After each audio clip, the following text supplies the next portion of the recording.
Canada still having a couple good opportunities in stoppage time against the United States. It was definitely not lights out, but the United States did enough to hold on to that very, very narrow lead. Alyssa Nair just sort of ending the game with the collection of a really good attempt on a shot by Canada, and then just saying enough. And the final whistle, rah rah rah, 9 CONCACAF titles for USA.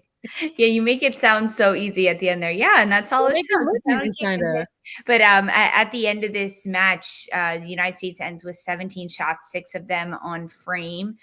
Canada 11 shots, 5 of them on frame on target. So when you look at like shots on targets, 6 to the US, 5 to Canada, that's incredibly even, right? Like when you look at those types of stats and expected goals, and the United States missed opportunities that they should have finished. And you did mention this, how they didn't let it get to their head or bring them down. You saw almost more determination or energy on their faces heading into this one. And it's so much of like these moments and getting these players experience and unlocking different defenses and finding different spaces, but also just the pressure and the intensity of a US versus Canada match where these players know each other so well. Even if it was the United States players' very first qualifying game, their very first start, they know these players because they've watched all of this. They know so many of these Canadian players from the NWSL and what they do there. So the emotions, there's a lot behind the scenes of this game, but ultimately the United States closes it out. And we did see some rotation towards the end of this one for Vlatko and his side, as we saw Margaret Purce come on.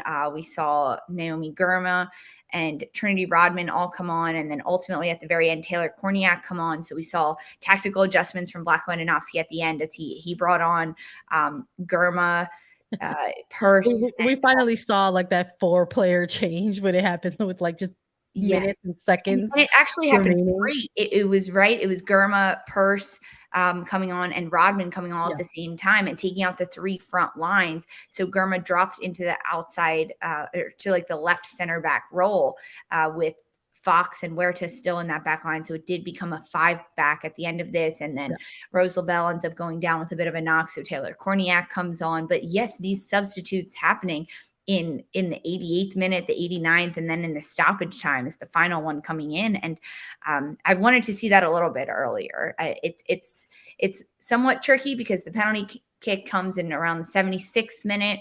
But still, to get those players in and get different minutes. Also no Ashley Sanchez. I was very shocked to not see her come into this one, but I think that Lindsey Horan had a very good game in that central midfield role, being a leader that the United States needed, especially against this rivalry Canada side. Yeah, I think they had an eye on the match and an eye on what could happen if things took a turn. I think, listening to you talk about the subs and how we were, taking note about the players warming up, you just never know a 1-0 scoreline with, what was it, like 5 minutes of stoppage time? Like that's chaos o'clock. I think if there's at least 5+ minutes of extra time, in Sandra's opinion, that's chaos o'clock. A lot of time. It's like anything can happen, so maybe the scenario was ultimately seeing Naomi Girma step up to the line to be substituted in. I was a little bit shocked because as you mentioned, with less than 5-10 minutes left in a match, you do not sub out your center backs. You keep them in there.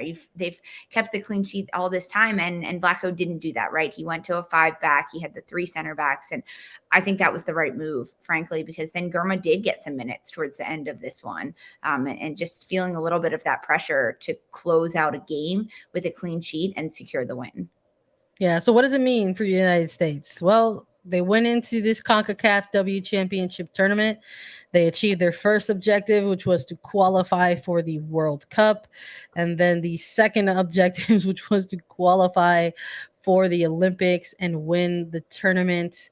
And quite frankly, I think it's hard to argue with that kind of success. I think we talk about it all the time on this show, Lisa, whether it's here or the USWNT hour, real champagne problems. I think when it comes to talking about this team or analyzing them or trying to look for different critiques and criticisms within it, for all of the different perspectives on the rotation of players throughout a tournament like this, coming off of an Olympics where that was perhaps a detriment, to that international competition, sort of paying dividends now, several months later. Yeah, when you look at what does this mean for the U.S., I think coming into this tournament, so much of the question mark was around the players that needed experience and kind of finding that mix. And perhaps game by game, minute by minute, it wasn't the outcome that U.S. fans, even Vlatko Andonovski, wanted in terms of an incredibly convincing win, scoring in the first 5 minutes, dominating games. But they can look back at this film, the players that did get minutes, Naomi Girma getting starts in the back line, along with Alana Cook and Sofia Huerta and Pugh and Smith up top, and point to things, incredibly bright moments, and also how they can learn and how they can grow and kind of what happens moving forward, because they were given this experience to play, especially when you look at a player like Emily Fox. Like, this was a huge tournament for her, despite missing 2 games due to COVID protocol. She comes back in this final, starts, gets 90 minutes, and I think had a tremendous game.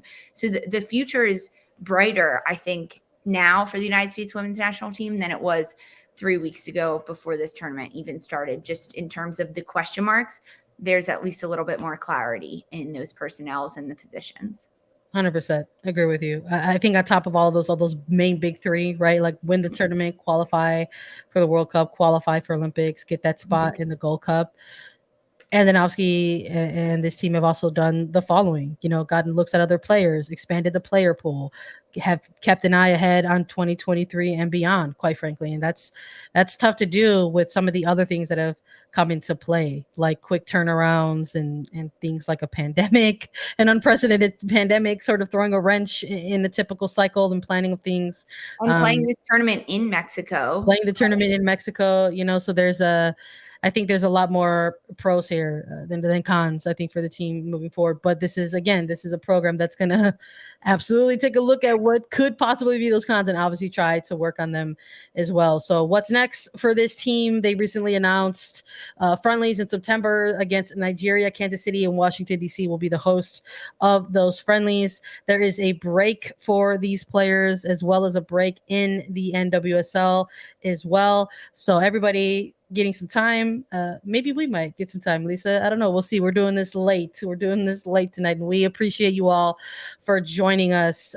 You help give us the energy, quite frankly, to do this late night. It's been a wild ride, and the United States went out and did the thing